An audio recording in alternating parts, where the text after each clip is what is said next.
लसीकरणासाठी लस आहेत 200 म्हणून आलो होतो लस घ्यायला, पण गर्दी पाहून जातो आता माझ्या मी घरला।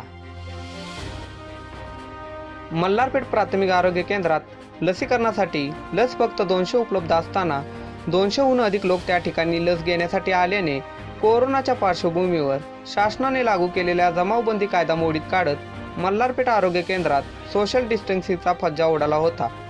सकाळपासून झालेल्या या गर्दीवरूनच आरोग्य विभागाचे शून्य नियोजन आहे हे दिसून येत होते। प्राथमिक आरोग्य केंद्र मल्हारपेठ विभागाने योग्य नियोजन करूनच लसीकरण करावे, अन्यथा नागरिकांना मोठ्या समस्येला सामोरे जावे लागेल। पंचनामा न्यूज विशेष प्रतिनिधी रविराज चव्हाण।